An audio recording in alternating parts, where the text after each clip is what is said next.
All right, you guys. Well, here's Cory and Josh.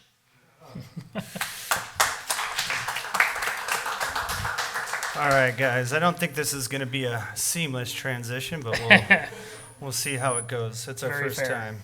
So, yes, welcome. You guys are our second event here, but our first community event. And so basically, you guys are all here because we see a need and we see an interest. I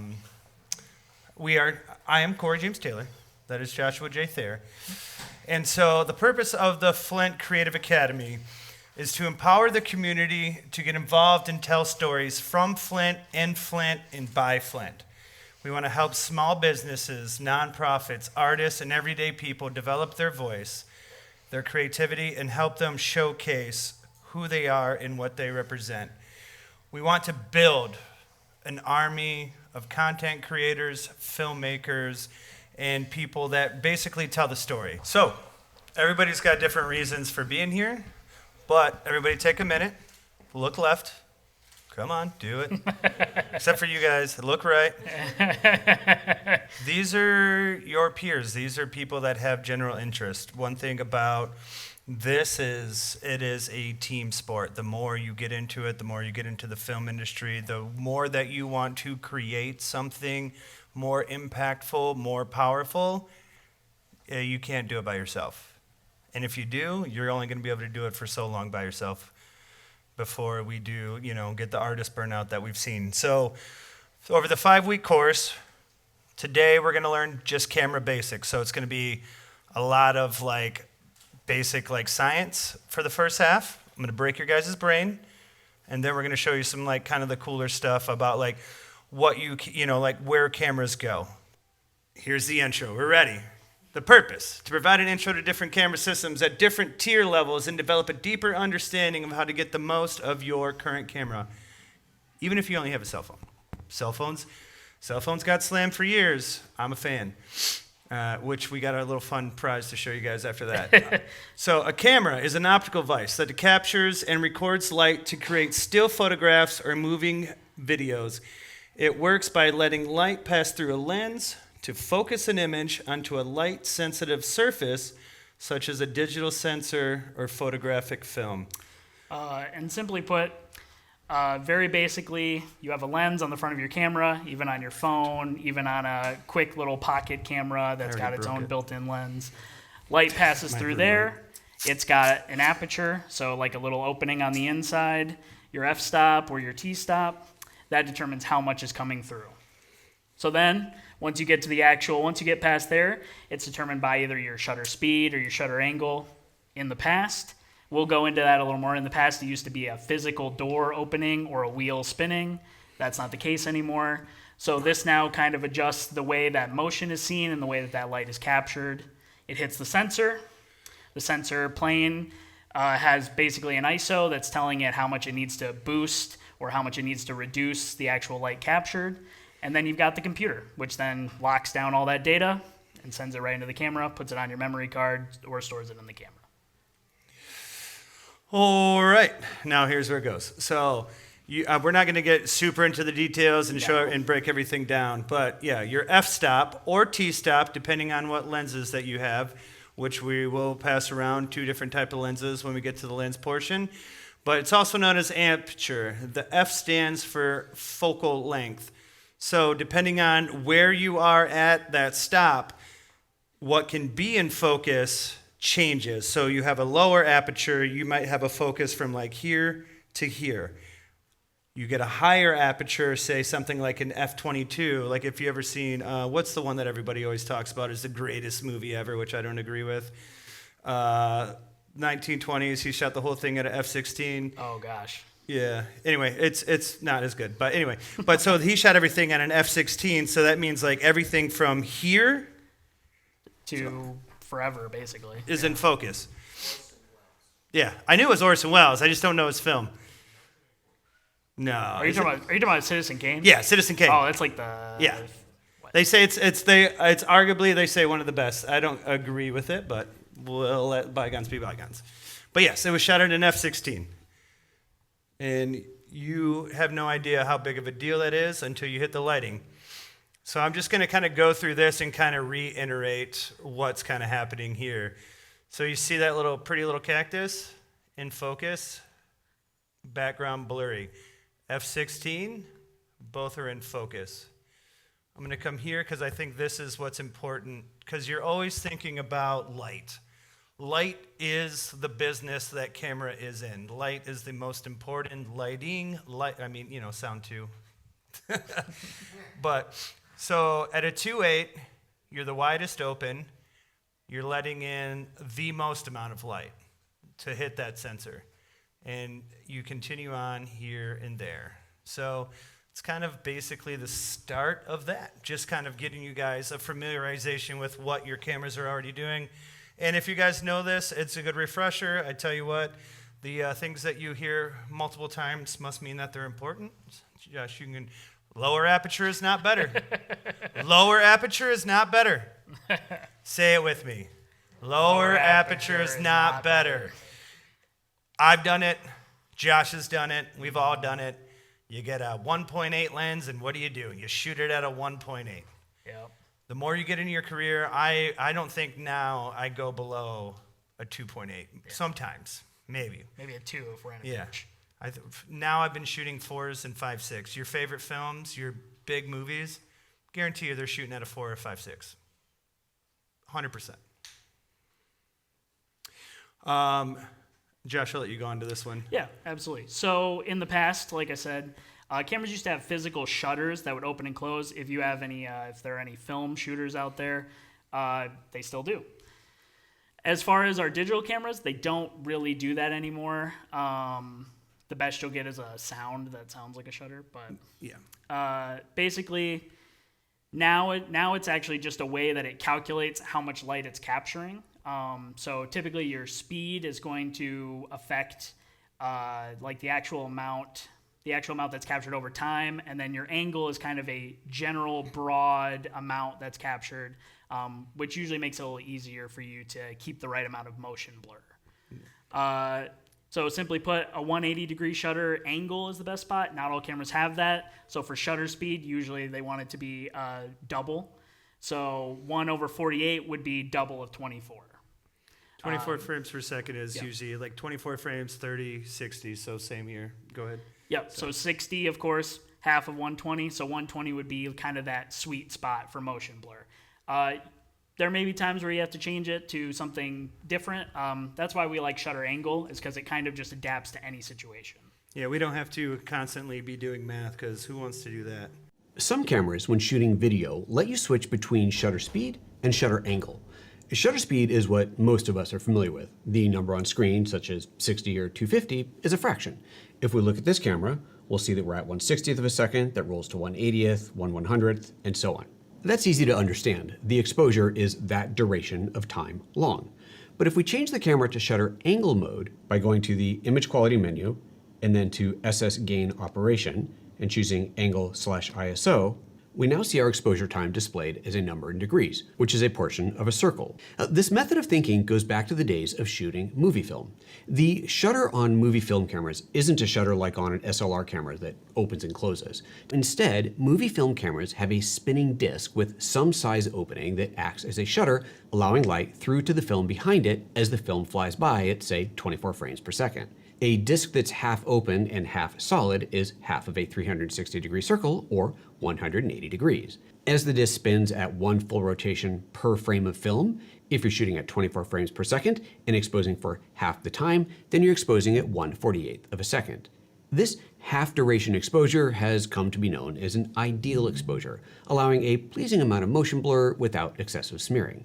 If you need to shoot in lower light, you can open up to a 360-degree shutter, but you can't open any more. So if you're shooting at 24 frames per second, the lowest shutter speed you can possibly shoot at is 1/24th of a second.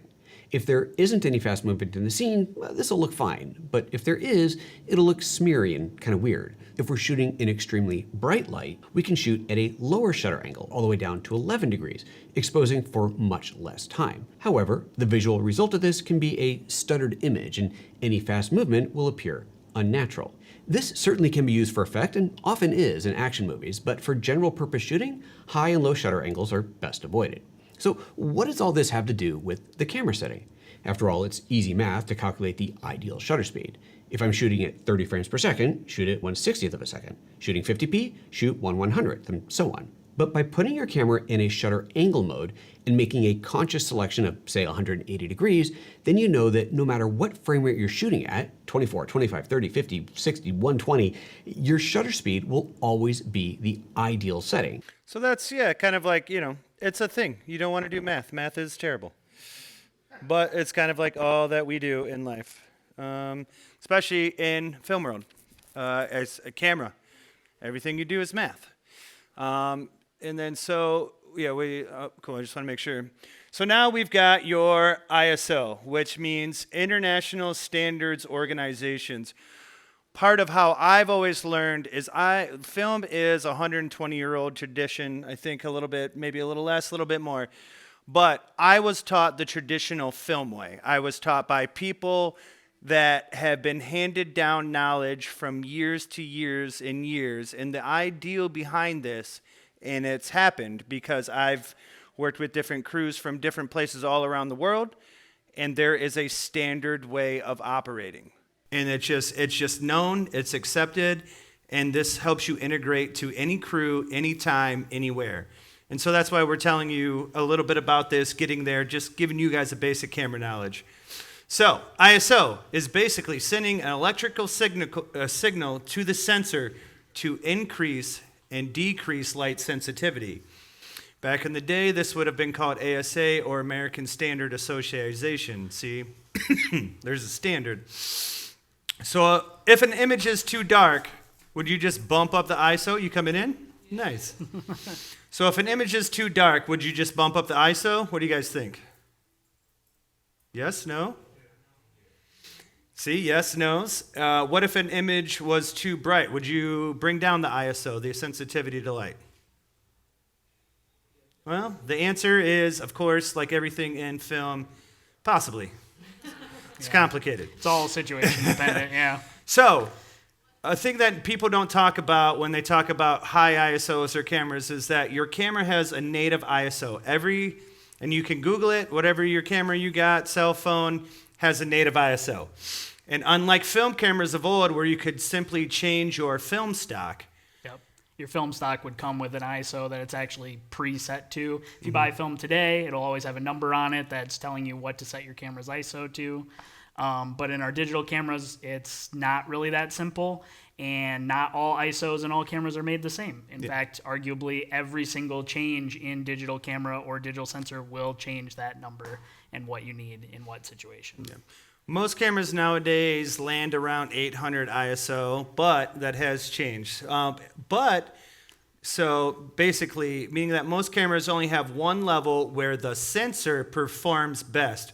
Remember, we go light, lens, sensor, data.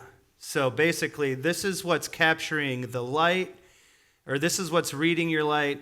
This is all the light that's being captured, transferred in here, then you got to get it processed. So, and then now a lot of cameras are coming out with what's called dual native ISO. So like one of the Ronin 4Ds, which we'll show, has an ISO of 800, and its second ISO is actually 5,000. Yeah. 4,000 for our Sony FX2 there, which I should not hit this with a sensor. So back to the possibility, or this is probably not powerful enough, but yeah, so that's another thing. Since we're talking about it, for people who love concert photography, because that's where you always start off, is concert photography and doing event shows, be careful of high-powered lasers. They're better now, but they will completely destroy your sensor if it hits at the wrong angle, just so you're aware. We've seen it all the time. So back to ISO. The more you increase or decrease your ISO from its native base, the more you introduce what's called noise into your image. So there's two types of noise. There's your luminance noise and your color noise. So your luminance noise, an image shows up adding black and white spots into your image. It's called grain. Now this can be a good thing, I don't know if you've heard of a film called The Creator, but they shot it on a $4,000 camera. It's a $53 million film. But they did it because they liked that 12,800 ISO. One, gave them the ability to move fast, shoot long. Yep, film in any location, too. But that 12,800 ISO is grainy, and they liked the grain. Because back in the day, film was a physical thing. There was chemicals. There was things bouncing off each other. So if you watch old movies, there's a lot of, stuff happening in that frame. Those are physical things. So some people really enjoy this grain. Now, color noise appears as colorful dots or pixels. And it's here. Both of them can be distracting and make an image appear unclean. But color noise happens when you push the sensor too far outside of its capabilities. Anybody who here has ever edited any of their footage before video? Anything yet? Anyone? So have you ever really anybody done any coloring yet or anything, or tried to manipulate the way that it looks? And you see you go past a certain thing and it just starts getting real ugly. That's color noise. Color noise bad. So a quick thing. This is your kind of exposure triangle. Everybody uses this just to kind of, understand kind of everything. So we'll say 800 here. I don't agree with this less grain, so ignore that, because, if you start here at your 800 ISO, you'll technically get more grain, more grain, more grain, more grain, more grain, more grain, more grain. That's just kind of a thought here. This is, I think, more for photography, which kind of grain shows up a little less, because it doesn't move like video does. So you'll get a still image, but if you have basically 24 shots per second, you'll see it dancing in your image. But yeah, bigger opening, more light in, smaller opening. And then, look here, here's your shutter angles, basically less blur, which means darker, more blur, brighter. And these are things that, you kind of figure out where your sweet spot is. Like I said, some action things, you want a little bit what's called a skinnier shutter here. And then some other things, you want a little bit to make it. I've shot something at, I think it was, I can't remember that thing we did with Dan, but at a very, very shutter where you're getting all this warping. Oh, yeah. But the guy was on drugs in the movie. So we did that and used it as a creative way to express that this guy was out of his mind. I want to say it was 1/12 or something. Yeah, it was something weird. And we'll explain more about exposure and measurements of light next Sunday in lighting. This is, like I said, just a brief, quick overview.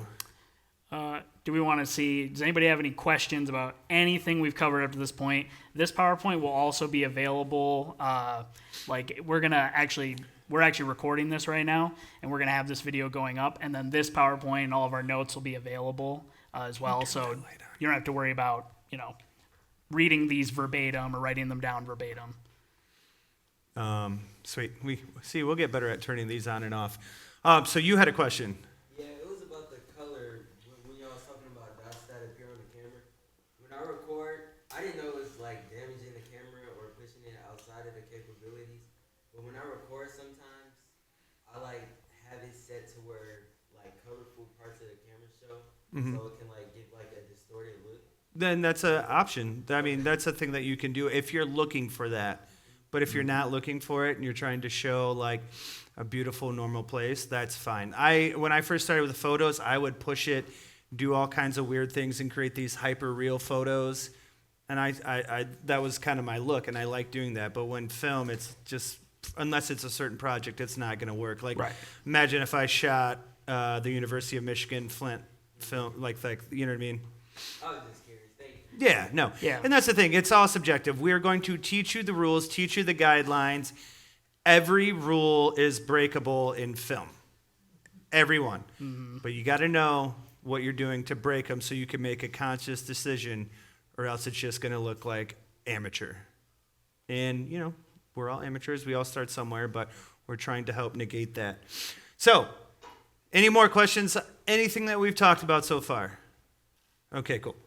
So now we're going to move on to dynamic range. So each camera has a dynamic range, which means the brightest brights the brightest brights and the darkest darks. That's basically all that's just said. It determines your ability to retain a visible sky in deep shadows. You guys ever shot on like a really bright sunny day, but you were inside? Impossible. It's so hard to expose for. I will say if you have a person in your subject, just try and expose for them their skin tones, whether, no matter what whether they're white, whether they're black, like just make sure that when you have a subject in the frame for the most part, just make sure that they're exposed correctly. Dynamic range is measured in stops of light. Each stop represents a doubling or a halving of the amount of light. So basically, say you have a light that's blasting, like these lights, say we put these lights out of 100, and I tell Gavin, hey Gavin, take it down a stop. How much do you think he's going to take it down by? What do you think he's going to go down from 100 to what? To 50. Yep. So you're going to go, so your stop of light would go, it's 100% max. You take it down to 50. Then you take it down to 25. Then you take it down to 12.5. Then you take it down to, I'm not doing that math. And then continue. You know what I mean? Listen, Rodney. So each stop, like I said, each stop represents a doubling or a halving of the amount of light. And that's the same thing like with your 2.8, like you'll see things on I'll go back a couple. So you'll see things like, this might not be exactly a representation, but it'd be see how these are kind of like almost halving the size of the circle? So that's 1 stop, 2 stop, 3 stop, 4 stop, 5 stop, 6 stop, 7 stop, 8 stop, 9 stop. So that's basically kind of like to give you the gist. We'll go a little bit more into lighting and photometrics on the next one. But yeah, iPhone 17, 13 stops of dynamic range. So that means that basically from the darkest dark to the brightest bright, you have 13 times 2 stops. So actually it'd be technically 13 squared. I think that's how the math, no. Anyway, math sucks. I hate it. But basically double. We do everything in our power not to do math. Yes. Something that's important about dynamic range, too, is a lot of cameras will advertise their very best dynamic range in the most optimal conditions. It's very rare that a camera will actually get its max. So, sometimes it's important to do your research and kind of check it out. We were surprised to find out the iPhone does actually get 13 in a lot of different conditions. So, yeah, if you got an iPhone, you actually have a great camera. That's even comparable to a lot of professional cameras from yesteryear. Yeah, I mean, you got to think you have your film and your Betamax, I think, had about 8 stops. Now your cell phone has 13. So basically, I don't know, whatever. It's great. A lot more. It's great. It's a lot more stops. There's a lot of great cameras out there. You have great cameras in your pockets. You can go to town and do everything just off of that if you need to. So if the contrast of a scene, bright sunny window in a dark room exceeds so this is called clipping. Clipping bad, always. Pretty much always. If the contrast of a scene, bright sunny window in a dark indoor room exceeds your camera's dynamic range, the camera operator is forced to choose. Basically, what I was saying, like you are forced to choose. Like say you have to either protect your highlights, protect your shadows, or protect your midtones. So normally I would say, just as a rule of thumb, I like to protect my highlights and my midtones. Midtones most important, highlights the second most important. And that's because of clipping. Overexposure, that's, basically protecting your highlights, so that really bright stuff. Highlights become pure white with no texture, also referred to as blown out. So unlike film back in the day, because there was a physical medium, you could, it was actually best practice to overexpose your image by a stop or two because you had what's called a good highlight roll-off. Basically, you didn't have... Cameras nowadays have a 0 to 255, and you've got to get as much information in there as possible. That's the dynamic range. So basically, if you had 14 stops, you'd split it up 14 ways from 2 to 255. So if you go over this way, you have absolutely no data, nothing. And if you go over here, past that little 255, absolutely no data. It's just not there. It doesn't exist. Where at least in film, a lot of times, especially in the highlight, there's still something there. And if you watch older films, you notice when things get really bright, it's more pleasing to the eyes. How many people here know the difference between Rec 709, log, and raw? Who even knows that those things existed? Yeah. So few. So everything you see pretty much for the most part, 90, I mean, there's some, we can get into it, but yes, for now, mostly everything you see is produced in a Rec 709. When you pull out your cell phone, you are seeing a colored image displayed in a Rec 709 color gamut. There's plenty of other ones. We've had them for years. We've never used them. It just doesn't happen yet. The TVs aren't there yet. They don't do it. There's few. Nobody wants to spend $5,000 for a TV that does or Rec 2020 when you can get a $700 65-inch that is fine with Rec 709. But so now there is Rec 709, there is log, and there is raw. Rec 709 is the standard color space for display and broadcast featuring natural contrast and saturation straight out of the camera. Most people, this is where you start. This is the way your color looks. What you see is what you get. What you capture is what you get. You can manipulate a little bit here and there. So we've kind of broken this down to the look, the workflow, and its limitations. So contrast colors are baked in and look normal, vibrant, straight at the camera. Workflow idea for shoot to edit. So if you're like in the news, there's no way we're shooting log. We have to shoot it, get it out, edit it, and we would do like 20 stories, and like I think I'd have like 5-6 hours to edit them all, if that, sometimes. Workflow, it requires the least amount of color correction or post-production time. Now, its limitation is it has limited dynamic range. Remember, dynamic range, the brightest brights, the highest highs. Has a limited dynamic range compared to log and raw. Bright skies can easily blow out, clip to pure white, and shadows can crush, clip to pure black. Bad. So now we've got this thing called log here. So log. Logarithmic is a gamma curve. Remember, this is a gamma curve, Rec 709. I'm not going to tell you what gamma curves are. I don't want to know what they are. I just know what gamma curve I need to use. Gamma curve designed to squeeze the maximum possible dynamic range from a camera's sensor into a video file.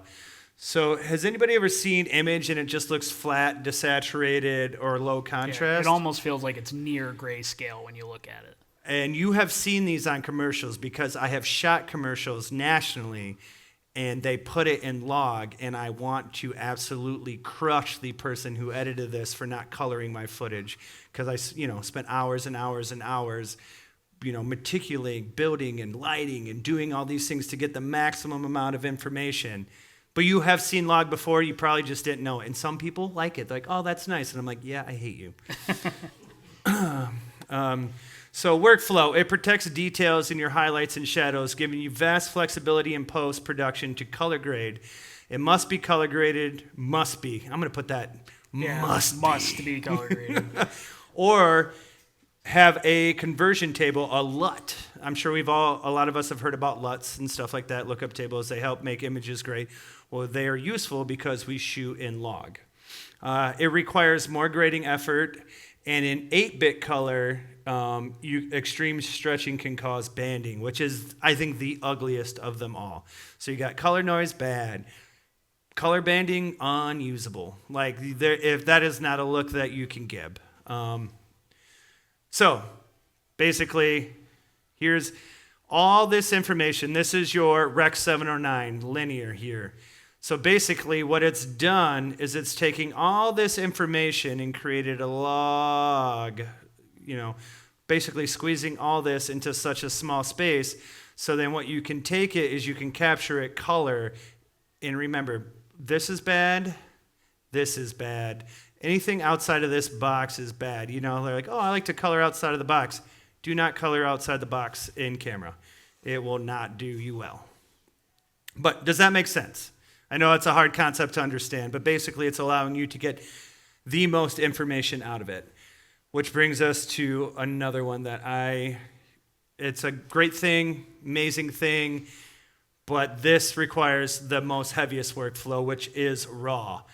Some cameras do RAW, some cameras don't. Does yours do? Does the phone now do ProRes RAW? It does, yep. ProRes RAW. Crazy. Yeah. Crazy. And it's the hardest type of RAW to work with, too. Yeah, of course. Yep. So RAW is not a video format. So but it's rather a collection of data directly from camera sensor before an in-camera processing happens. So basically, you are getting like the direct files. You are getting all the ones and zeros, and you have the program take this and put it together. So it's uncompressed, unprocessed, and incredibly flexible. You can manipulate RAW in just so many ways, but it does take more times. You can also change your setting like white balance, ISO, and exposure that are not permanently baked in. You can make these decisions in post-production. So it gives you the most options. The relativity, it is massive files. And I don't know if you guys have ever seen how much hard drives are now. Yeah, With those data centers, it is the worst time to be to shoot RAW. Yeah, SSDs have probably tripled in price over the last year or so. And I would say, like, for us, when we're shooting RAW, I would say our main camera we get asked to shoot RAW with is probably the Ronin 4D. It shoots ProRes RAW. I would say as far as how far 1 terabyte goes, 1 terabyte is a lot inside of a camera. 1 terabyte for us normally would go about 3 hours for the way we normally shoot. When we're shooting ProRes RAW, we barely get 40 minutes. So you're talking, almost triple the amount of data.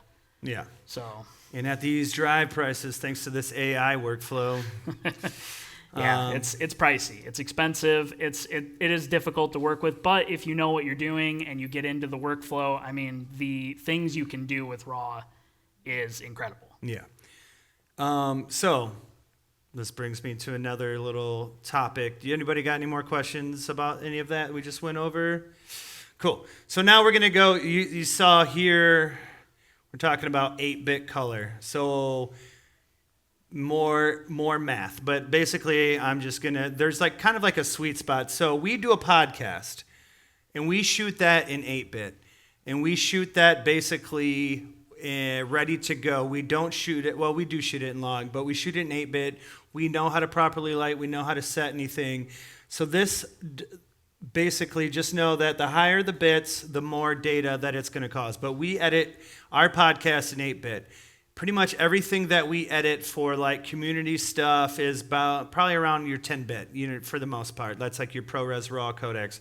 But here's the difference between 8-bit, 10-bit seems very small, but you're getting 16.7 million channels versus 1.07 billion colors. So that's a big difference from 8-bit to 10-bit. I would say this is everybody's sweet spot for the most part, but I've also shot things that have been on national television that only want 8-bit because they want me to shoot it overseas. Mm-hmm. But if you're new, I would say shoot 10-bit because it's going to be more forgiving. You're going to be able to basically have more grace, especially as you're starting new.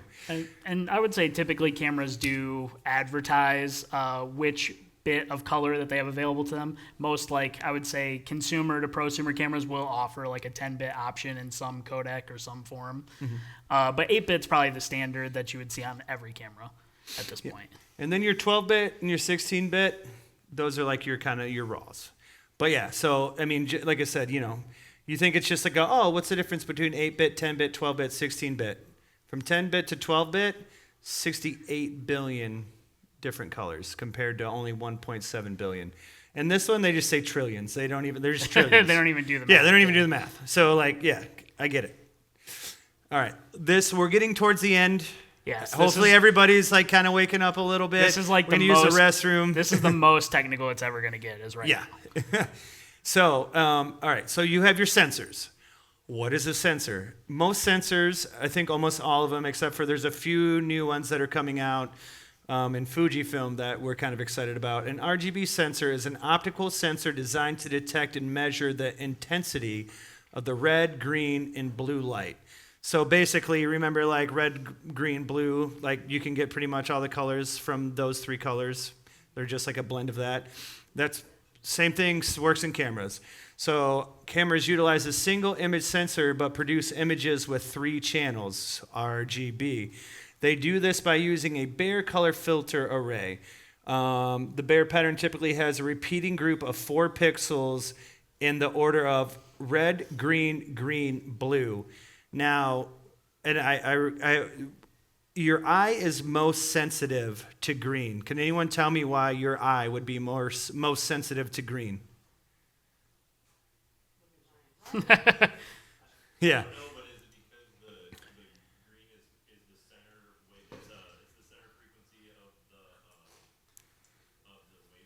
Nope. This might be completely wrong. Is it because the sun is yellow and the particles in the air are blue? And that makes Yeah. So, no. So I will say, and I won't let you like continue on, but so everything that we do, remember how I said everything that we do, the storytelling goes back to our primitive caveman dwellings where we are telling stories. What were we surrounded by when we were together in groups? Green jungle. So you needed to see anything that wasn't freaking green coming at you. And that's why we're more sensitive to green. Which also is, adds to the reason we're very, very noticeably attracted to reds and why different colors are a little bit more dramatic for us than greens. Greens are probably the most in your midtones as well. Yeah. Everything we do is nature, no matter how much we try and deny it. So the Bayer group is in 3 channels, red, green, blue. I'm just going to kind of keep going this, basically showing you this is kind of what your camera sensor looks like. So these are all sensors. This is what it's decked in. So your camera, when it accepts it, it doesn't see different colors. All it sees is red, green, blue, and the amount of photons that come in here reflect, and it picks up like, oh, that's red, that's red, that's red, that's red. So the more energy you're putting into it, the more it's seeing red, or the more it's seeing green, the more energy being light, because light is energy. E equals MC squared. Sorry, that's why cameras got camera filters. Like, it's like a setting in like toy camera or something like that, and it has like different colors, and there's only like red, green, and blue. So those are, yeah, I'm not sure about the reason why they do that, but a lot of times if cameras have filters, it's because sometimes you want to get rid of a channel completely. We were just talking about a film where they completely got rid of like everything. If you've seen Jordan Peele's, what is it called? Nope. So he used 2 sensors. He used a normal sensor, and then he used what's called an infrared. So instead of even measuring this, it only measured like light and dark, and that's it. So it wasn't RGB, it was just like light and dark. But do you know that every single night scene in that movie was day for night? They shot that in the middle of the day, and that's one of the looks that they were able to get because of it. That's why it looks so blue like that. Yeah, because it was in the daytime. Like most of the nighttime stuff was shot in the day. Yeah, so pixel is short for picture element. Sensor is the smallest physical light gathering unit, photodiodes. When light from a lens hits a pixel, the photon energy is converted into a proportional number of electrons. Basically, just pumps a lot of energy into those pixels. That's kind of what I was saying. So, and I think that just continues. It is converted into a proportional number of electrons. Basically, it just kind of reads that. But do you see now how when you're pumping it full of ISO, you're adding extra energy? So you got the light adding energy to your sensor, then you got the ISO adding energy, and then, like we know anything about entropy. Wow, I'm terrible. I should never be a public speaker, by the way. But more heat, more energy. Everything goes faster. Everything goes faster. You're cold. You've got less energy. Everything moves slower. Same thing with light. Everything reacts kind of the same way. Color filtering. I don't think you guys need to know that. But yeah, so does anyone have any questions? Do you have a question? No. All right. How's your brain? So that's about time. We're going to take a little bit more of a hands-on demonstration style. So everybody stretch, go get some water, just kind of take a little break, and we'll be back in about 15. All right. So now we're going to get to start talking a little bit about like cameras and camera systems and everything like that. Josh, since you've got the iPad, I'll probably let you kind of go through some things that you might want to talk about. So now's the fun part, gear, the thing everybody loves. So for starters, we are Sony people. This is not to say that we don't shoot other cameras occasionally and that we don't work with other cameras on a regular basis, but primarily in our studio, we are Sony people, so we'll just go through some of the cameras in our kit. It's not to say that they're the very best or that they are irreplaceable in some way, but we'll explain like why we like them and why we see them used professionally and how we see them used and, you know, what some of their strengths are and some of their weaknesses are. So to start, the first camera, probably the most entry level of the bunch that we'll go through, well, except for one. Yeah. Except for one. Except for one. Asterisk. But anyways, this one is the FX2. Now, when they first came out, I would say they were probably a little more consumer friendly. They've gone up in price, much like all camera systems have in the last year or so. Thanks, Obama.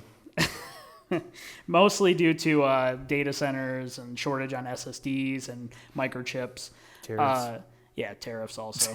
But yes. So basically this one, the FX2, I think it currently runs about $2,700, somewhere in that ballpark. This guy for us is kind of a sleeper hit. We normally would run the FX3, as would a lot of other people. The FX2 came out, it's been a year Last now? year, yeah. It's been a year now. It's a hybrid photo video camera. It actually has a 50 megapixel, it does 50, right? 50 megapixels, or is it 33? Or 33. Yep. 33 megapixel photos, which is pretty good, pretty solid. It's probably one of those cameras where if you were getting into the Sony ecosystem, this is probably right around where you'd start. We like it. We use it a lot for content creation. Comes with the built-in EVF. And for us, it actually shoots RAW externally, which is pretty crazy, all things considered, 16-bit even. Yes, 16-bit RAW. Sony does 16-bit RAW. So from that little $2,700 camera, if you buy a little monitor, you can get 16-bit RAW out of there. Now, it still is great, but, you know, the sensor is a little bit different. But I just wanted to point out, remember, we don't shoot, most people don't shoot 24 frames. You guys have no idea how much head trauma we really saved you, because we could go into the weeds. That was just everything that we thought you guys needed.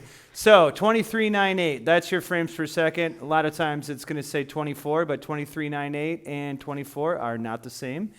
But here is your 180. What is that? Everybody know what that is? There you go. Your shutter angle. There you go. So we use shutter angle. Because like say if I wanted to, and I do not use this one very much, so let me see if I went to here, there, and I'm going to switch my frame rate to 59. Shutter angle stays the exact same. So if you were to switch that any other way, you're going to have to do a lot of math, and that's a lot of bull stuff. Same thing here. You've got your F. What is this? Your aperture. Perfect. Then you've got, this is an exposure thing that we can do later, and, well, everybody knows what that is. This camera has 2 native ISOs. It is at its current ISO right now. And I think you were the one who had the question on zebras, what zebras are. And I think if I Does this one have a zebra mode? Yeah, it does. Left. Yeah, zebra. So you're not going to see it. Let's see if I can really bump this ISO up to see it. So we'll go. Man, I really don't use this camera very often. There we go. What's going on? What have I done, Preston? Oh, I see. See, I'm like used to not having to do this ISO locked in here. There we go. I had it on auto ISO. I'm just going to manipulate it. So it should pop up some zebras here. It might not show them on the actual monitoring display. Sorry. But see how ugly that looks, even like with this, just all this clipping. So normally what you would see is in zebras, you'd see like these black and white stripes saying like, hey, this looks bad. So that's what happens I mean, but, you know, if you ever get in a pinch and you have to use it, you have to use it. And I'm not really seeing any color banding. Also, I'm maybe in his face right there, in his face right there. So I am seeing a little bit of color noise. But you see all this right here, this dancing, especially right here, it's really bad. That's grain. And, of course, you can't see it because this monitor is, maybe shut that light off, see if we can show him a little bit. But you see, like, you can really see it in his clothing here. What is that? Yeah, you can really see it in this right here coming on there. That's the, but see how powerful just that little light has become now? That's just the white on that screen. If in here you're starting to see some color noise, here you actually have like absolutely no information. This is, I mean, grainy kind of just image all around. So just wanted to show you that real quick. Yeah, which this camera is now pushed to 51,200 ISO, which I'm not even sure should be legal. Yeah. But it is cool that it can do that. I mean, honestly, sometimes you get in a dark environment and it comes between capturing something and Or capturing nothing. yeah. So I think that one's it. Do you have anything more you want to say about that? No, I mean, honestly, this camera, I feel like you kind of got it on a whim, trying to see what it was. Sony hadn't come out with a smaller camera in a long time. I wanted to take photos. And you wanted to be able to take photos, and we just really haven't had that capability. And I think it's a great addition to our arsenal. We did test it up against a lot of the other Sony cameras, even the ones at the very, very highest end, and it matched all of them. Yeah. So I'm going to take this away. I don't know if you guys saw this or not, and I'll show it to you. This is part of camera operation. So I had this here. FX3. I had this locked in here, this here, because why do you think I did this? Because see how there's a cord here? What happens if you kick it? You kick it here, all your tension comes to this instead of your little port over here. Let me see. So yeah, because you can replace these easy, $25. About 2 weeks and minimum $700. To send a Sony camera in or any cameras, you have to hit a minimum, $700. And, you know, even if it's less than that, you're not getting that $700 back. If it's more than that, you're paying them more. So try not to send it in. All right. Cool. Take that from So me. that's Got it. kind of like where everyone starts a lot of times is like it can do photo, it can do video. It's a little DSLR. This is the same thing, basically. Perfect. But this one's more video focused. So this one used to be probably the entry level into Sony camera. It's now gone up astronomically in price. These usually range around, with the XLR handle, right around like $4,000, which is quite a bit to kind of start out with. But it is definitely a 100% video focused camera. It can take stills, but they're definitely nowhere near as good or as clean as the FX2, and it also doesn't have a lot of those functionalities.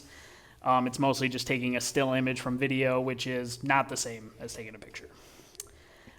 This one can also shoot RAW externally, the same way the other one could. They share a lot of similar specs, and the question might become, why would you ever pick this when the other one is cheaper? This one does have more codecs, which codec being a way that it can shoot, like a format it can shoot in. It has a lot more options there. And color-wise, they're about the same. Real quick. So, but we actually see these a lot on professional sets, usually as like a third camera or as like an accessory camera that's kind of doing something small. They might mount it in a car. If you guys were watching the Lions Thanksgiving game, I worked on a commercial with Jahmyr Gibbs, and in that one they actually mounted 2 of these on the inside of the car to capture their whole conversation. I will say another thing about this camera, it overheats really bad. It's a really bad problem. And they definitely had that happen in the star car with Jahmyr Gibbs. Had the camera overheat, had to climb over him to get the camera out. Terrible. Bad stuff. So something like that helps that is what's called like basically, so these basically same kind of body, like if you see here, almost the same, a little bit different for the most part. But what he's done is a lot of the heating comes kind of in this area here. This is where because this is where your battery connects. So now you've got what's called, we call it a dummy battery.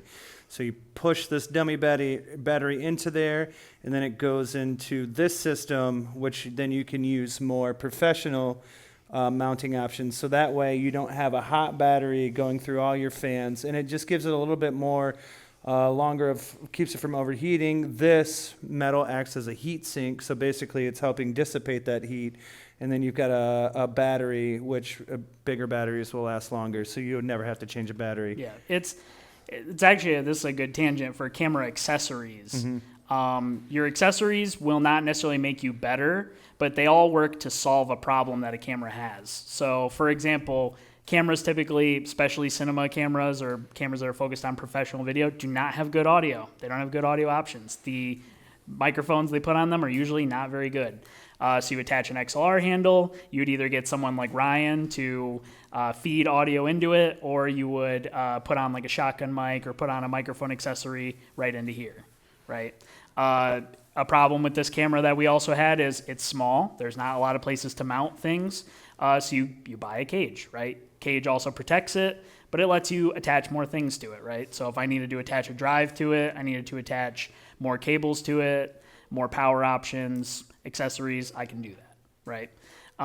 Same goes for a battery, right? This is technically entirely a battery back option, which normally this would take small little batteries underneath here. They last, I don't know, 30 minutes, 40 minutes a battery, Yeah, maybe. they've gotten better, but yeah, maybe an Yeah. hour. And your battery will go out at the worst time. Like for people who start like wedding videography is another place they start, like the bride to be kissing and it'll be like low battery and then just shut off and you're like, ah. And then you have to explain to that bride why you missed that shot at the only time, hopefully, that she gets married. Fair enough. But since we have a battery back option, we can switch to a larger, more professional battery system. I think this would last, Oh yeah, and that thing all day. 12 hours, Yeah. 13 hours, one battery does that, you know what I mean? And that's what accessories really are about. They're not going to make you any better, but they're going to make you faster, more efficient. They're going to augment the skills you already have. Everything in film is about controlling the chaos, controlling the situation, controlling the lighting, controlling the environment as much as possible. And so things like this just kind of help. So I think this would probably be a good segue. Yeah. Yep. Cool. So I'm going to go ahead and I'm going to bring my aperture down. That's a 1.4 now. And then I'm going to just go crazy here. Nope, I am not. Because this one's, of course, different than the other one. It is different than the other one. Oh, man. They had to make them look exactly the same and function very differently. Yeah, so this other one's camera ISO is 12,800 ISO. Now, this is really bright. It looks way worse on here. It actually looks decent on this one, but on here it looks absolutely awful. So what we've done is we've taken like your photo lens, which, you know what, we can pass around a photo lens if you want. Gavin's going to teach you guys your first film lesson in camera department. Hey guys, The gaffer. small but incredibly important. Lenses are very expensive, and they're at the core of what the camera department does. They capture light. So there's a very specific way that you hand it off. Josh is going to help me demonstrate to you the way you pass it off. First, notice that I have my hand on the bottom, covering the front of it, and I have a hand on the side. Josh, yours? Mine. And then I'll take it with two hands just like this until I get over there and I'm able to actually load it onto the camera. A lot of times we'll also keep our hand over the back, not touching the back, but just over top of it, just because of dust or things get in there, especially if I'm in like a warehouse or I'm outside. You never know. Or the Sahara Desert. Or the Sahara Desert, yeah. Which they do. We go everywhere. Saves us having to clean the sensor, which is a nightmare, and just helps us be safe. Yeah. So I'm gonna go ahead and give it back So, to you. Yours? I'm gonna be brave. Let me see Oh, it. yeah. Oh yeah, absolutely. Yep. Yours? All right, yours. Now look at me. All right, pick it up. Yeah. Now what do you say? Thank you. Mine. You have it? Mine. Yeah, It's fair. mine. Yeah, perfect. And then do it to the same. So these are your photo lenses. This is another thing people will do when they're getting into video. They had photo lenses. It's usually kind of what everybody starts with. But back to controlling exposure, controlling your image, we've got these things called a matte box. Yep. So we'll go ahead and put this on here. This ring right here is just an adapter that lets us put a much larger mount onto the front of here. They do make ones that are this size. This is just the way that we've configured this one. Yeah, and if you notice, I've been shooting so long, and I've had such a team for so long time that they don't like me to touch the stuff. But you see the difference there. See the difference from that image? So one more time, we'll just go here to there. This is controlling your image now. So what this is, there's a little filter in here. And it's called a 0.9. So what this does is it decreases the stop that's going into your lens by 3 stops. So this is what a 3-stop change looks like. So this is a way to control and be at the ISO that you want. It's another accessory that you can add. A lot of times what you'll do is you'll start with a variable ND filter. So this one is just a straight ND filter. It comes in different flavors from 0.3 all the way up to, like, I think there's a 2.8 somewhere out in the world, Sure. but you're never gonna, I mean, you might use it like if you were shooting in like the sunny Alaska sun, which hardly ever happens, but.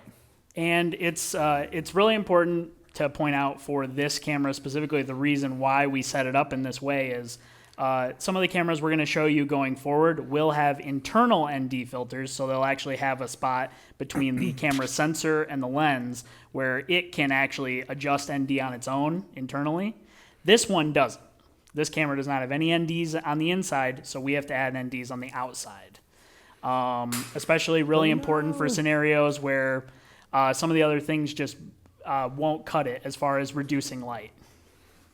So. Perfect. Scared me a little bit. I was like, what was that? All right, so you guys ready to see the next camera, the next level up from here? Did we do the D-squeeze on it? I think so. We'll double check in a second.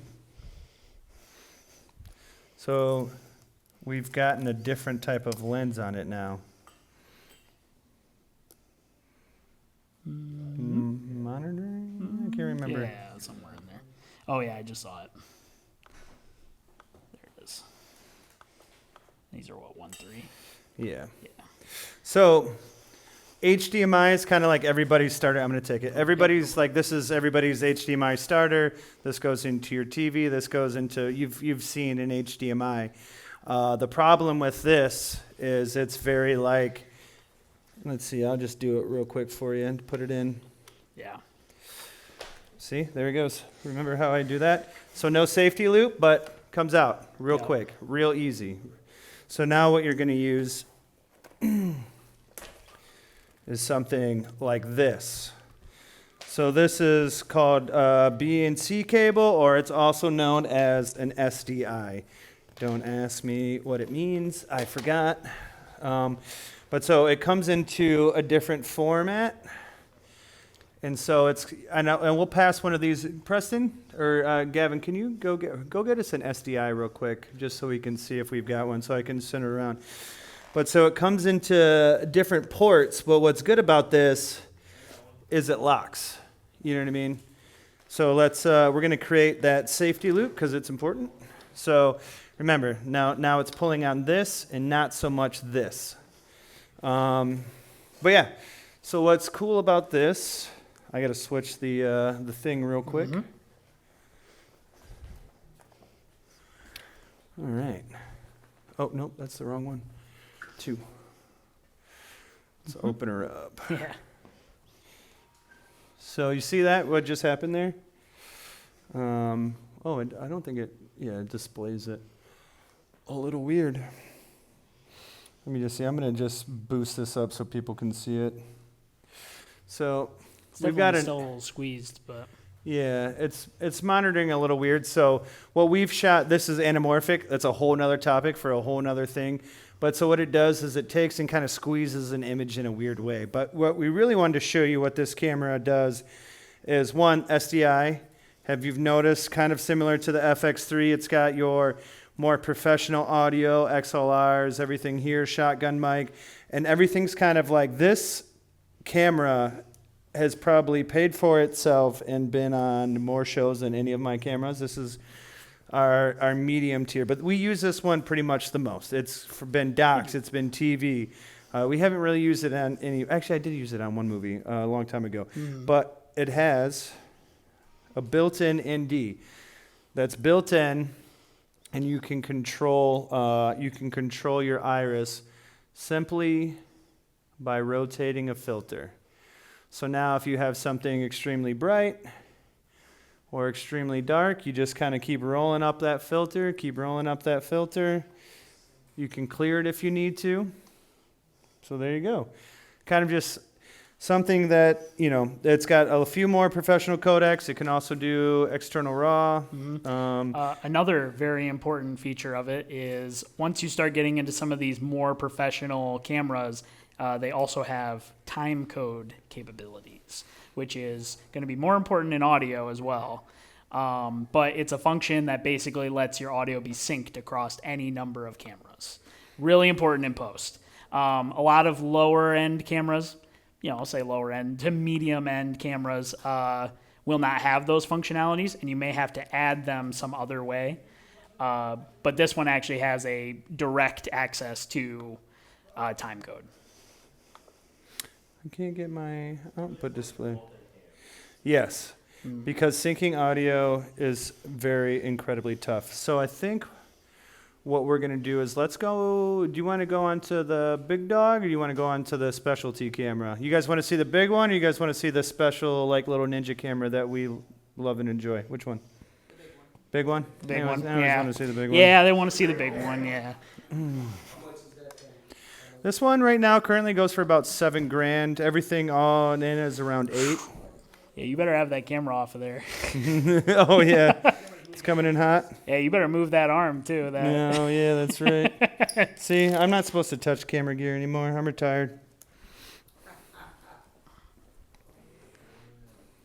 Yep. Make sure he's. Yeah, we have been having some issues with There you it. go. Tighten that. Oh, you tighten it? I haven't tightened it I yet. got That's on you. your side. Yep. Yours? Mm-hmm. Cool. She's in there. Yeah. All right. Now you're going to hear a difference when this one turns on.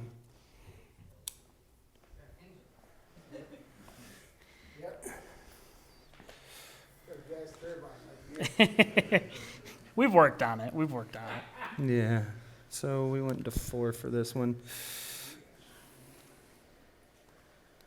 There's that. All right.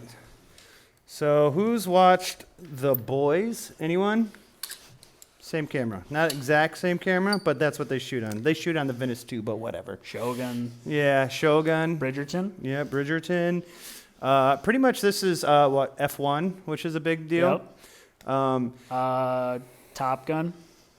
Top Gun Maverick. Yep. So this one, yeah, it's a pretty big industry standard workhorse, that's for sure. So I'm just gonna go ahead here. I think when I bought it used for $45,000. You can probably get a decent one now for around 15 to 20 grand. Yeah. There is an updated version that is 70 grand now. Mm-hmm. But yeah, you can find Sony Venice ones a lot cheaper since they've been out for a long time. But This one's a Sony Venice. What's that? Yeah, Sony yeah, Venice. it's just Sony Venice. The other Yeah. one is the Sony Venice 2. So Yeah. So yeah, this one's kind of our. We use this one a lot. It has a lot of different codecs, a lot of different options, a lot of different. If you see here, you kind of notice that we've got a few different displays going on here. So let me see. Let me put my little pointer out. Is this shooting still our 3.2 or no?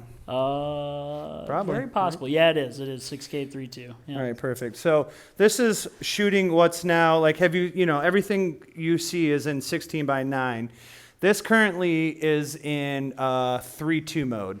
So why we shoot 3.2 mode is because we have you guys heard of verticals yet? So basically they're films but shot for phones. So yeah, we shot a vertical and a traditional 16:9 film together, so we shot 3:2. Let me see if I can put that other frame guide on here for you. Yeah, you guys, I'll show it to you at another time. But yeah, basically, this shoots raw internally. So this little thing right here shoots raw internally. Everything goes in here. It shoots 16-bit raw, so that is trillions upon trillions of colors.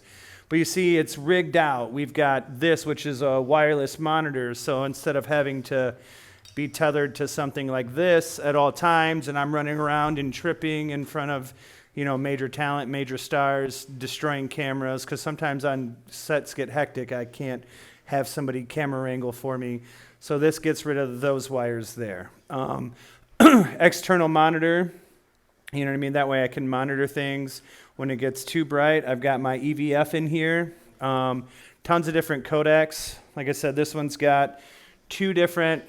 So this one uses EI, which is basically ISO. It's just called exposure index. It's an old Sony throwback.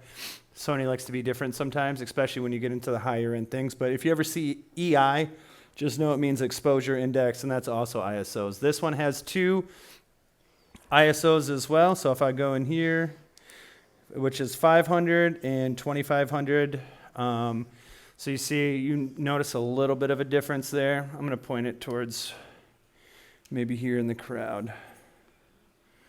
But yeah, we got this on like a kind of a zoom lens right now. And like I said, I wish we had a kind of a little bit better of a monitoring option for you. I'm scared to have you turn that light off again because I can't remember if it's the left or the right one. But another thing that I like about this is it's got NDs built. So you see here, right here, it says ND clear. It's got the points of NDs all built into it. So I'll go here and I'll go, and I think this one goes up to 2.4. So these are all different. So I'll point it here where it's really super bright, or brighter at least. See that real big hot spot out there?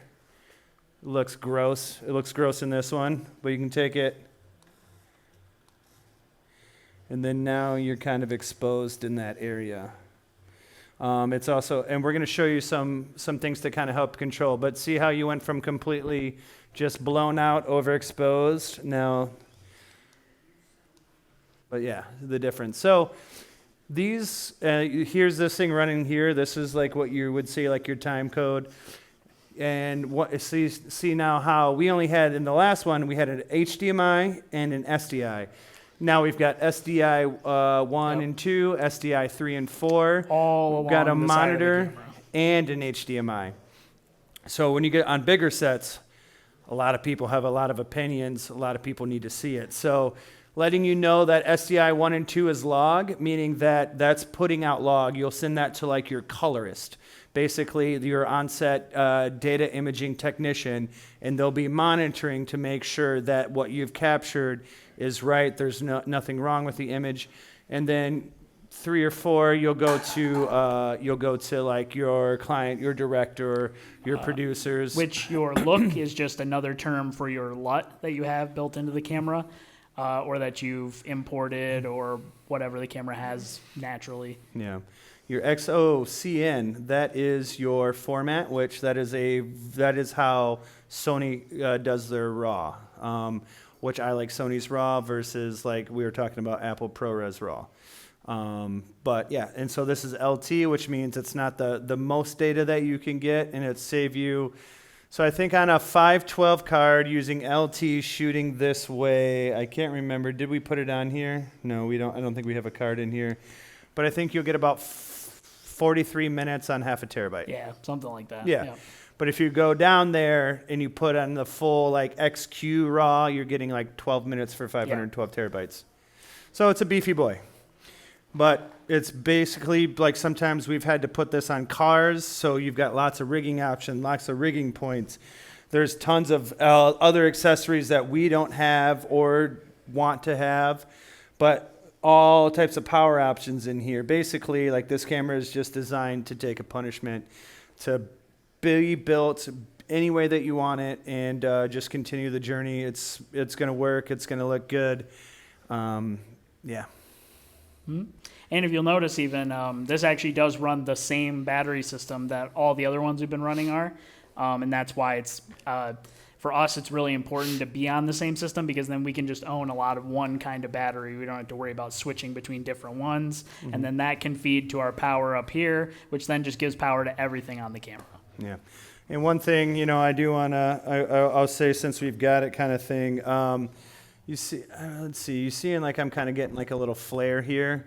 So what this is for, say the sun's really beaten down, you see how, like, if I come in here, it's starting to introduce, you can barely see it, but right here, right, see that little flare? So sometimes if the sun's doing that, you'll put one of these things called an eyebrow in, and it'll protect the sun from hitting your lens, because if the sun hits your lens directly, basically it's going to wash out your image. So it'll hit this, we'll see.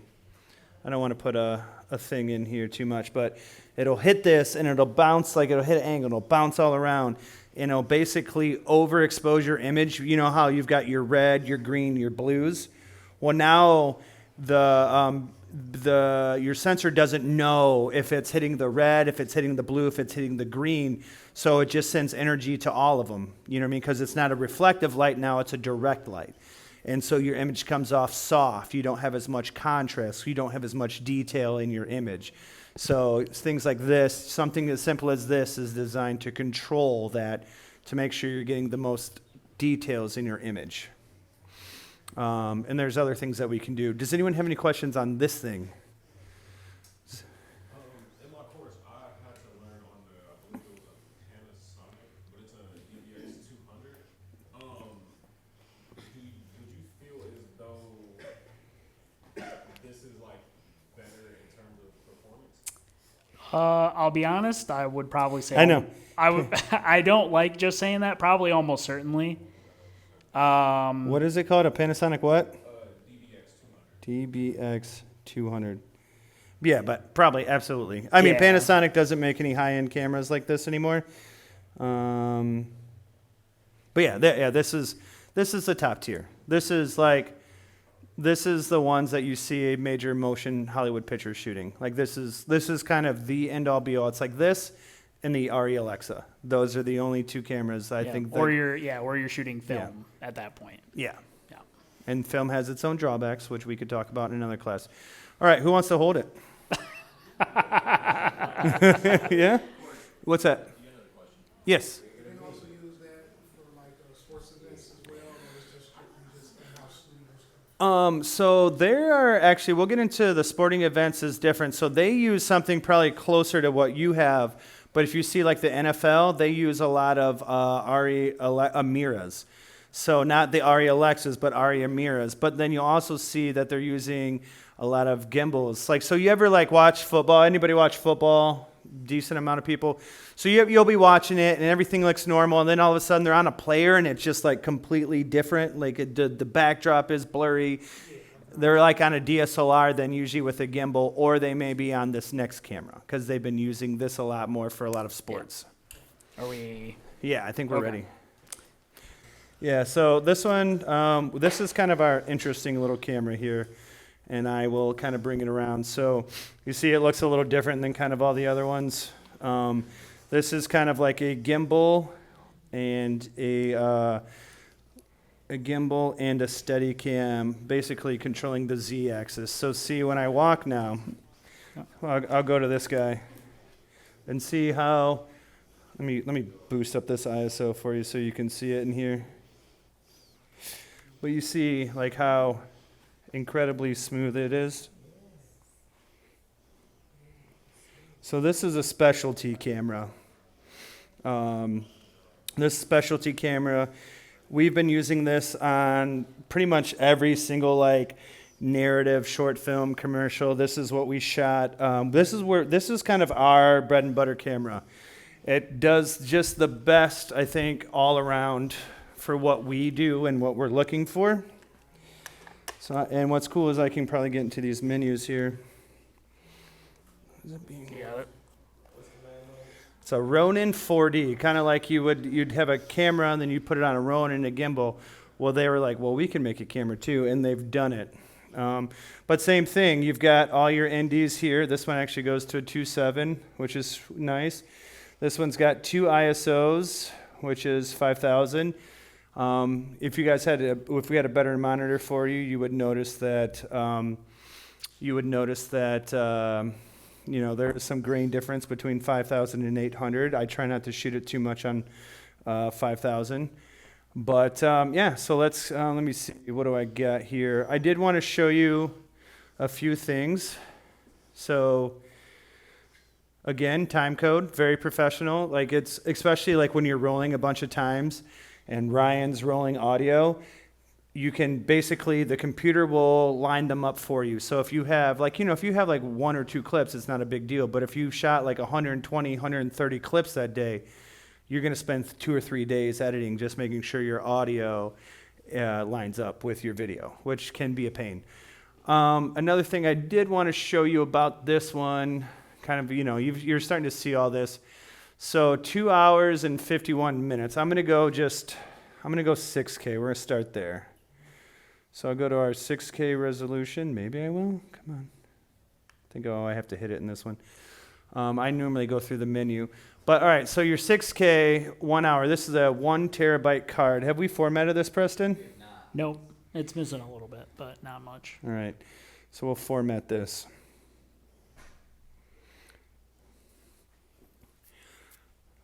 So this is a Sony? Nope, this is a DJI. But it matches very well with the Sonys, which is another reason why we absolutely love it.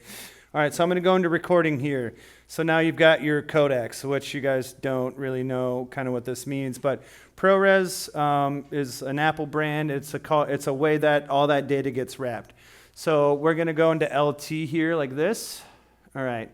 So remember what were we at as far as? 121 in... Yeah, so now we've went from 121 to 3 hours and 12 minutes. That's a big difference in data. That's not quite, LT's not quite.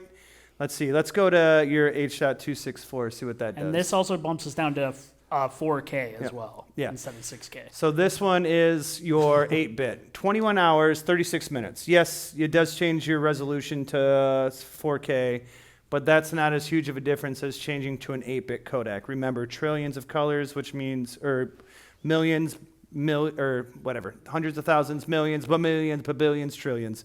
Yeah. So now we'll go to, I won't even show you this one yet. I'll show you this one. Raw first? Yeah. So I'm going to go, and then I'm going to switch this to 6K. So I think that's where we started, right? Yeah. So this is your 10-bit. Now we're going to go to your ProRes RAW here. Why is that not? Oh, that's not right. No, that's right. Oh, yeah. So ProRes RAW is kind of an uncompressed format. It's a way to get around this. But now we're going to go to your highest bit rate that we have on this camera, 39 minutes, 47 seconds for 1 terabyte. That's all you get. So there's just things to kind of show to figure out. I don't like ProRes RAW personally. Some people swear by it. Some people love it. People use it. I don't enjoy it compared to other RAWs out there. I'm a bigger fan of like Blackmagic RAW. I think Red RAW is amazing. It's kind of at a point where ProRes RAW is starting to become more accepted. But originally, when ProRes RAW came out, the only software that was able to actually process it was DaVinci, right? No, it wasn't even DaVinci. It was Apple's one.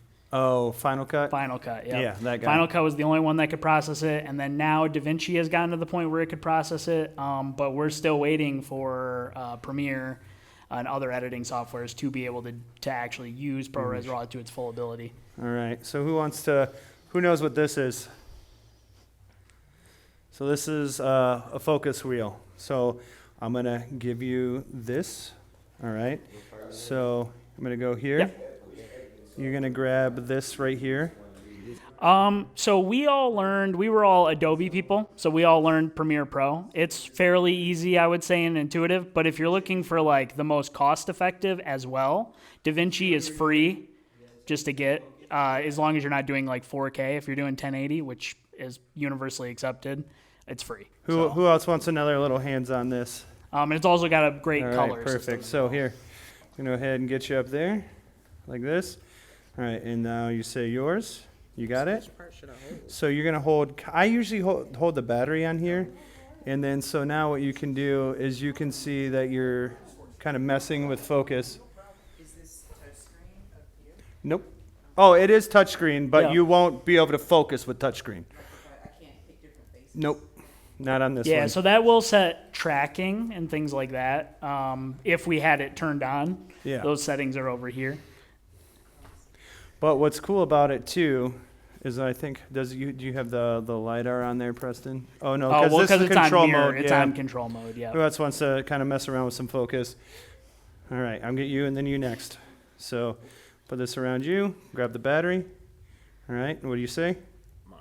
Perfect, yours. And so something that's really cool about this system and the way that we use it is it saves us the trouble, of course, with the Sony Venice, that giant camera. We're not really going to pick it up and walk around with it, not if we don't have to. Cory will do it if he needs to. I wish he wouldn't. But with this camera, it's a lot easier, it's a lot safer, it's a lot faster for us. And then someone like me or Preston back there can be using this focus monitor, and we can be on the move with him. We can be walking behind him. We can be, running. We can move as far as we need to do. We're not tethered to any one location, which makes it incredible. If anybody here is familiar with the show Adolescence, which was on Netflix, came out not that long ago, they shot the entire TV show on this camera in a bunch of oneers, so one take for the whole 40-minute episode of TV. They shot it like a stage play, kind of, where they traveled from location, all on this camera.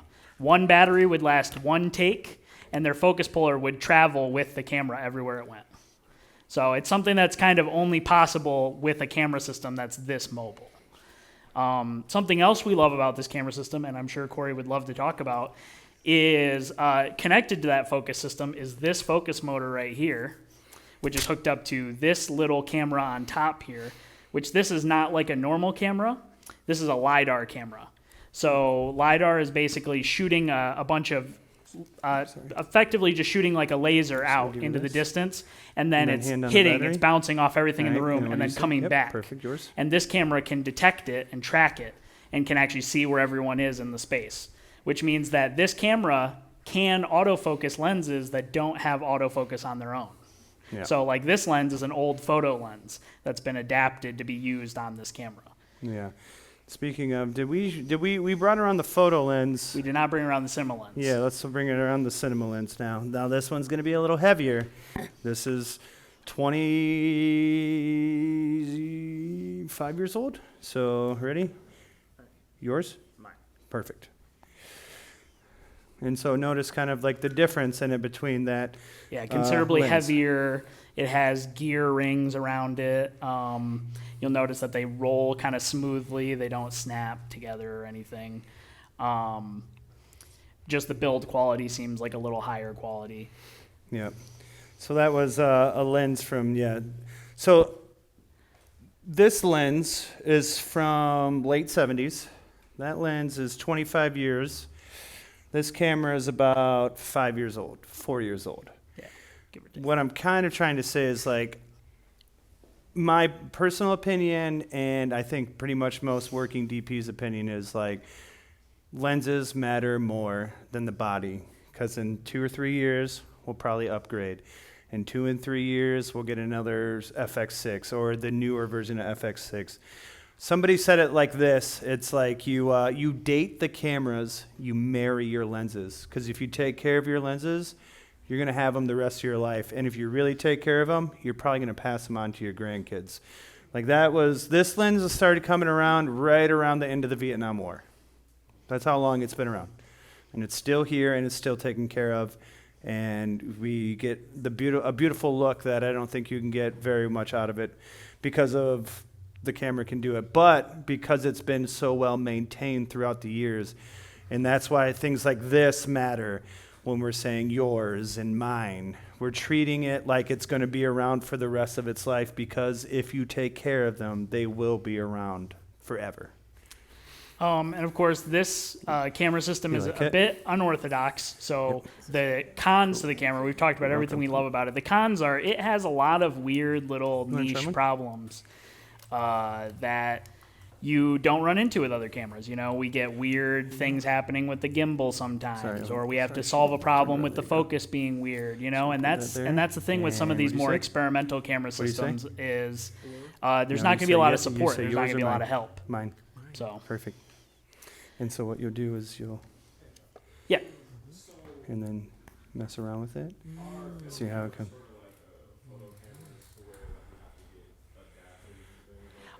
So yes. So most of our cameras, we haven't gotten into where we're just talking about lenses, but we can kind of touch on it now. I mean, since you're kind of looking at the cinema lens, you'll notice that cinema lens that you're passing around Excuse me. has a different mount than the one that we passed around earlier. So we're Sony people, so we usually rock what's referred to as the E mount. That's Sony's native mount. Different camera systems usually have a different kind of native mount, and then you can just adapt lenses to them. We were lucky enough that the Ronin 4D actually was able to adapt to the E mount because a lot of cameras can't do it. There's this thing with lenses, to keep it simple, there's a distance between the sensor and the lens that needs to be maintained. And so if you have a lens that has a longer distance, it can be adapted to one that has a shorter distance because there's room for something to go in between. But if it's otherwise, it can't. So this camera actually can adapt to a lot of different ones because the sensor is actually up here. But for example, the Sony Venice, we would have to put on an adapter to even put that lens on it. But luckily enough, it works. But we wouldn't be able to put like RF lenses on it from Canon or Z-mount lenses on it from Nikon. Yeah, I figured I would ask because like I have a EOS RP. Yeah. And That does RF or does that do EF? so this one is RF. RF? The one Cool. that I borrowed from LCC, I think it was just R. Oh, okay, like an older mount. I couldn't even use the lens from Yeah. You would have to get a RF to R mount adapter. Yeah, if that's, yeah, I'm not sure off the top of my head if that one is, Here. oh jeez. Yeah. What's up? Oh yeah. So now we got the fun lens, the new one. Yeah. Hang on one sec, let me get to the app. What's up? We're getting close, I know. Yeah. Oh my God! Get out of the way. This one's pretty fun. This is a cell phone. This is just an iPhone that we kitted out. So when we first figured we were going to do this class, Cory had tasked me. He was like, oh, well, people want to know about how they can use their phones like cinema cameras. And this is kind of a newer thing that has been kind of coming out. I had recently upgraded my phone, so he asked me to do it. You know, it was kind of fun. It's quite a rabbit hole. Yeah. But basically, so this is just my everyday cell phone with a few little attachments on it to make it a cinema camera. And I mean, it's a good-looking camera. And Gavin, if you want to grab my guy. Yeah. What's cool about it is, like, normally on your phone camera, you don't have these functions. This app is the Blackmagic camera app, which on iPhone is free. You don't have to pay anything to use it. Yeah, if you want to just hand it to Cory or... Yeah. And what's cool about that is I can buy a device like this guy right here, which is a Blackmagic Pro Dock. And so now I have HDMI out. I've got my time code. I've got audio in and out. Oop, is it not connected? I don't think so. I'll connect it real quick. Yep. Accessories. There we go. Cool. So yeah, now just like that one had a focus, now we can pull focus. Yep, we can actually pull a focus on the phone too, which is crazy. This is a really new, this is kind of a newer thing that we were just kind of discovering as we were learning about it. And then I've just simply bought a small anamorphic lens that attached to the front, which kind of gives it sort of this like filmy look to it.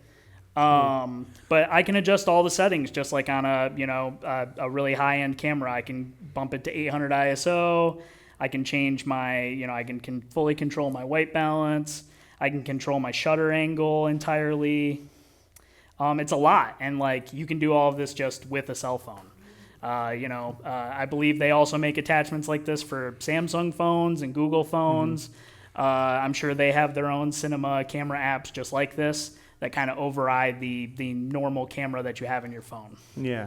And yeah, when they say shot on iPhone, this is what they mean. But then they take that lens that we passed around. And they will attach it they'll put to it the on front. there. Yep. They'll add all kinds of things. So when it says shot on iPhone, it is shot on an iPhone. Yes. But it's using It's practices more like this. complicated than that, yeah.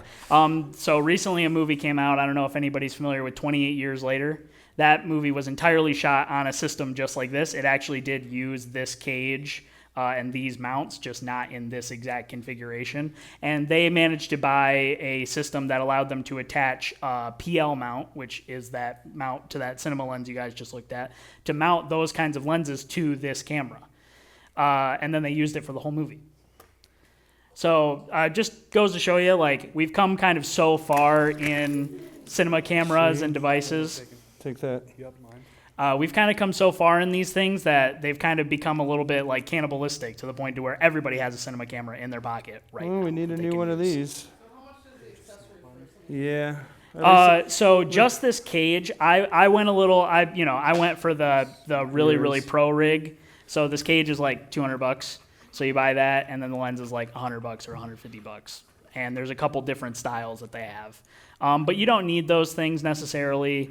If I wanted to, I could attach filters to this, like an ND filter, like to the front, because phones do really bad in really high light. I'm sure you guys have noticed. So I can attach ND filters to the front. And then this bottom piece was the biggest expense of this entire build. It was like $300. But this is not necessary to start or to even do all of this.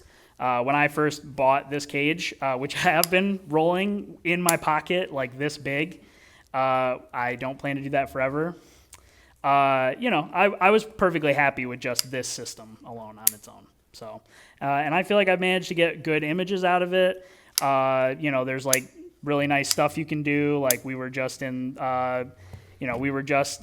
out the other day, and you can just get like a really good looking image out of it just kind of naturally, There's Mike. Yeah, so we went out for drinks. We just did a big project with the Mount Foundation, which should be released either Monday or Tuesday. Yeah, so cool. But yeah, it just goes to show you, you got a cinema camera already that you own. So Yeah, and as you just seen, more gear, more problems. I've had that head for about 3 years, and it's starting to stick on us. And yeah, so now I'm going to have to send that into maintenance. So you're always, no matter how much money you spend on it, you're always maintaining it.